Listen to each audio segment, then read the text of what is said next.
Welcome, welcome. It gives me great pleasure to introduce our guest poet. Marlena Chertock has two books of poetry, Crumb-sized, poems from Unnamed Press, and On That One-Way Trip to Mars from Bottlecap Press. Marlena uses her skeletal dysplasia as a bridge to scientific poetry. She is queer, disabled, and a 2020 Pushcart Prize nominee. Marlena Chertock serves as co-chair of OutWrite, Washington, D.C.'s annual LGBTQ literary festival, and is also on the board of Split This Rock, a nonprofit that cultivates poetry that bears witness to injustice and provokes social change. Her poetry and prose has appeared in AWP's This Writer's Notebook, Breath and Shadow, the Deaf Poets Society, Lambda Literary Review, Little Patuxent Review, Noble Gas Quarterly, Paper Darts, Paranoid Tree, Plants and Poetry, Washington Independent Review of Books, WMN Zine, Wordgathering, and more. You want to check her out at marlenachertock.com and at mchertock. Without any further ado, please give multiple snaps and salutations for the one and only Marlena Chertock. Welcome. Marlena, I am so excited that you are here. First of all, snaps up to producing another phenomenal year of OutWrite at the DC Center. It was phenomenal. Thank you, Reggie. So excited to be here. You are a powerhouse poet. You are a Leo. You exemplify the best of a Leo. And your, speaking of Leo and the sun, your poems just radiate so much warmth, so much hope, so much light. I guess it is your destiny in your sun to just really radiate that. But I know that, poets, it just doesn't happen overnight. And this gives me an opportunity to ask, growing up, as a child, what nurtured your poetry? Yeah. Oh, goodness. Thank you so much for those kind words. That really means the world to me. Poetry and writing has really always been a space of comfort for me, a space of catharsis. When I was young, so you heard in my bio, I have a skeletal dysplasia called spondyloepiphyseal dysplasia, and it's a bone disorder that causes a lot of joint pain, short stature, scoliosis, things of that nature. So when I was younger, going through a lot of that, I was trying to understand pain and describe it and, just try to get through it. And the way that I found was through writing it out. So I first really started writing stories about, with characters who had scoliosis. And then I found my way into poetry and found that it was an easier way to translate invisible chronic pain into verse. So all of this at a young age. So poetry, you're writing stories. It wasn't actual poems as a child, but they were these stories. And it was sort of like this character is going through a process, and you were able to reflect your own life through the stories. And I think that that's what you're doing now in poetry, is that you're taking your experiences, and I think it's pretty brave to do that. And I just don't know if even at an early age, you just found truth through creativity and you were able to express or report on what you were feeling and what you were going through.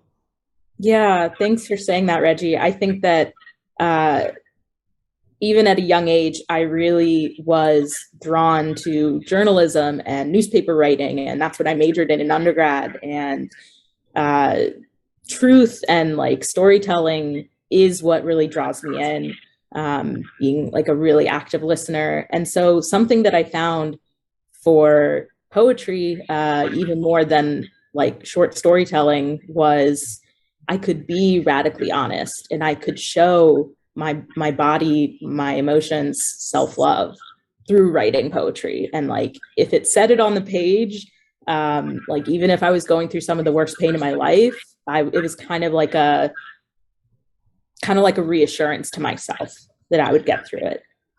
Wow. Is obviously, I mean, you're a queer poet, you're also Jewish, all of these other identities feed your work. There is always science, nature, and light and hope. I think that those are like the four ingredients in the Marlena poems. Science, nature, light, hope. There's like a play of light, even if it's like looking into the cosmos or into in a hospital light. There's always that. How did you shape all of these aesthetics? Who are some of your influences?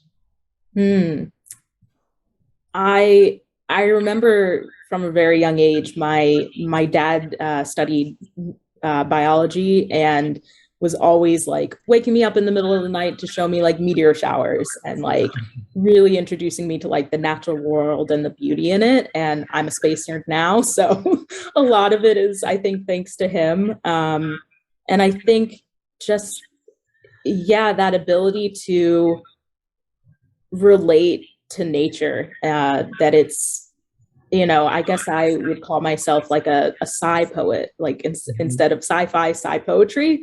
But I also write sci-fi as well. And I think that people that inspire me and the aesthetics that inspire me are really trying to, I guess, translate something that's either invisible or hard to explain, and like using nature in a way to do that, or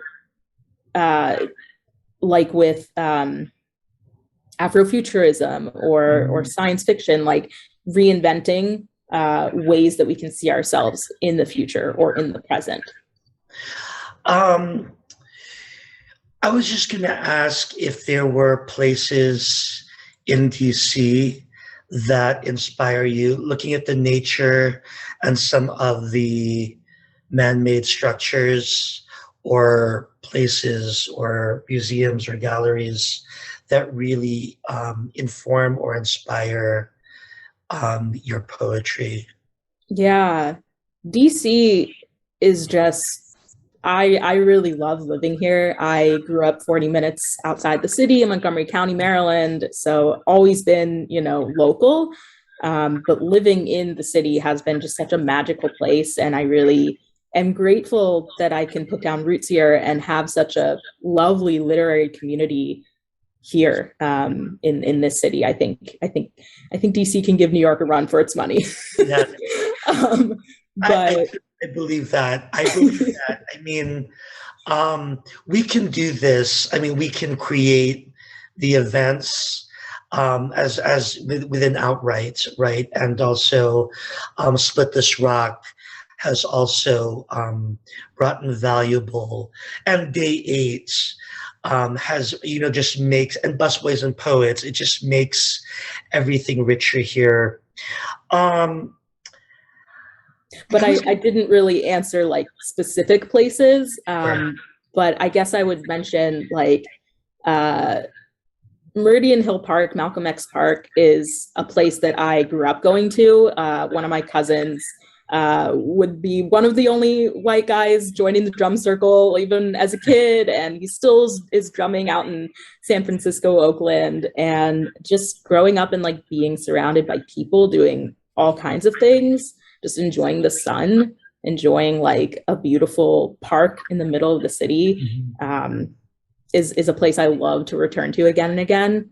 And I guess Air and Space Museum, of course, just my favorite. I should have known that. I should have known that. I wanted to ask about your poem Ode to My Physical Therapist. Is that right? That's the title? That is correct. All of your poems inspired me. This one in particular, it was an ode. One of the things that I like about your work is that it is just so simple and to the point and just truthful. Like, it is what it is. It is so, it's an ode. But it's more than that. You really encompass, it's sort of a metaphor for just humanity. I kind of look at it as Marlena and the world in that one therapist. It's almost two celestial bodies trying to commune and convene. Can you tell us? I love that. Can you tell us a little bit about what inspired the poem? And truly, there's so many odes. This one, I've never seen an ode quite like this. It's just so simple. Thank you, Regie. That's makes my heart warm. Yeah, I think the reason I wanted to write an ode in particular for this was it was at a time that I had really injured my back. And so being disabled, one thing you learn about your body is a certain level of pain you can come to expect. And then if something changes or shifts, suddenly you're like, oh, is this the new normal? Is this my life now? Is this what it's going to be like forever? And sometimes the answer is yes, sometimes no. And the doctors don't always know what to tell you. And that can be really scary and really lonely feeling. So I think in trying different things, I went to, I forget what it's called, acupuncture. I went to physical therapy. I went to chiropractors. I went to a doctor that would, inject cortisone in your spine, and just tried so many different things, and nothing really did the trick, but just time. So I think when I wrote this, I was very much in the midst of really high levels of pain, and it's that catharsis. It's trying to like, okay, let me just like write through it in a way. Were you closing your eyes thinking of the person? Were you remembering the session that you just had? I'm just sort of curious into the process a little bit. Yeah, I think something that struck me was in the first verse, like I talk about, I was lying on my back and the physical therapist got up on the table with me with like a belt apparatus thing and like used her weight to like pull against my back. So it was like we were a connected thing, and she was like using her own body to try to help my body. It was just, it really moved me. And that's something I was trying to figure out how to describe in a poem. And because she was already in the piece so much, I was like, this is an ode to her. This is really, she was putting her body on the line to try to heal mine. Yeah, and I think in that image, and it's in that first stanza that you're describing of the poem, it is, you're writing this poem from that image, from that physical picture, from her weight, the belts, and there's that grace in there and in that intimacy, which is just, which is lovely. I'm going to have you read it, and I'm hoping that you will read it. So would you mind reading Ode to My Physical Therapist? Yes, I would love to. This is Ode to My Physical Therapist. My feet up on her thighs, her stomach so round, a seatbelt around us to stretch my spine. And she says, push through the pain, like pain is something I can speed up and pass, leave in the rearview mirror. She's made me cry twice, tears dripping through the face hole in the massage bed. But I feel better with her hands on me than I do with anyone. Pain is more manageable with her petroleum jelly and palms. After monthly, twice-a-week visits, she can't say my pain will go away. It will always be there, a woodpecker forever jabbing my lower left back, his beak sending shooting vibrations along my trunk. Marlena, that was incredible. I learned so much hearing you read it. That first image is just gorgeous, the way that you're both placed.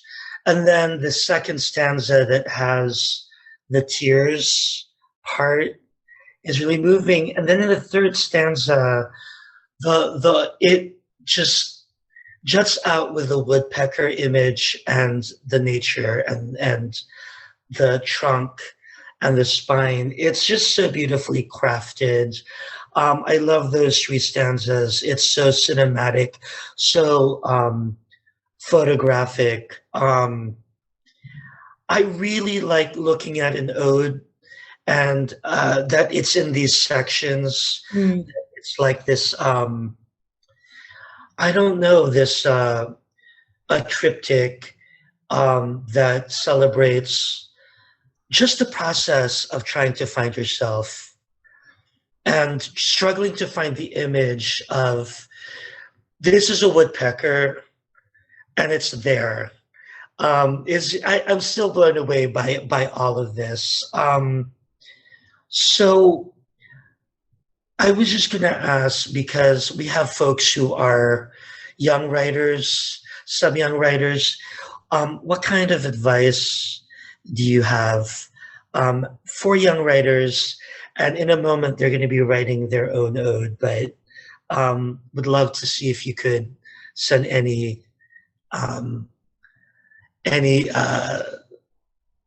words of wisdom. Yeah, first of all, thank you so much for having me do this. It's really an honor. And I am hoping that especially young writers can keep themselves away from editing before they even get to the page. I think I did that a lot when I was younger too. So like self-editing yourself and censoring. And I think that does yourself a disservice. So just trying to, like, even if it's word vomit on the page, like it can be a bad first draft. That's totally allowed. And then I think another thing is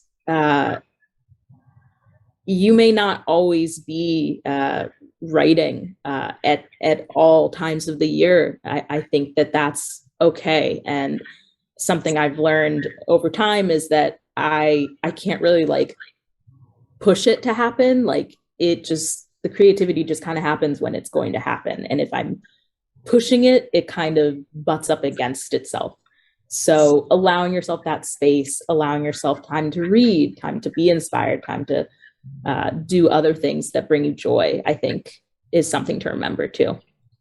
Thank you so much, Joy, for sure. Thank you for all the joy that you give through your poetry and through your activism. Lastly, disability justice is now something that a lot of literary organizations are really making the theme. I just wanted to ask you, in terms of disability justice and for those who are able-bodied, what is something that we need, essentially, what is something that we need to enlighten ourselves to when we look at disability justice? Yeah, I think that that's a really hugely important point. And I think it's something that even outside of literary spaces, people are becoming privy to and thinking about, which is good. The ADA just turned 31 this year. Like it still hasn't even been that old. It's 1 year older than me, so it just kind of gives perspective. I think something that even I myself am constantly reminded of, like I have a disability and chronic pain, but it's just one experience. And even my family members who have the same bone disorder experience it in vastly different ways than myself. Many of them have had surgeries, joint replacements. I have been lucky not to have any of that yet.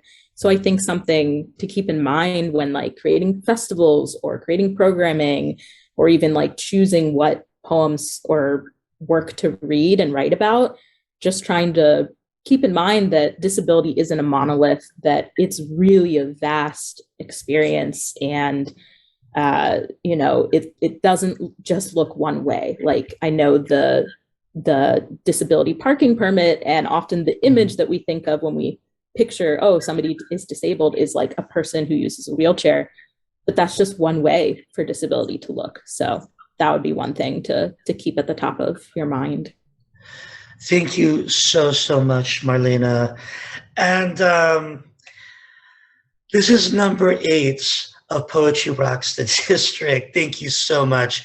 You always rock my world, my heart, my imagination. So you too, Regie. All right, be well. So that was Marlena's fabulous poem. I should mention that in Marlena's poem, the physical therapist is also pregnant, which adds to some of the roundness and the imagery of the earth and birth and connection. Marlena always has this way of connecting the physical body to celestial body. Just so fascinating. So we are going to write an ode. If you've never written an ode, you don't have to worry about it. An ode is a celebration or an elevation of something. So Pablo Neruda is famous for his odes, Ode to Lemon, Ode to a Cat. You can honor a person, place, or thing. Nothing is too grand or too small for an ode. I want you to consider Sekou Sundiata's poem called Shout Out. In this poem, Sekou Sundiata is throwing out the good and the bad that's in life.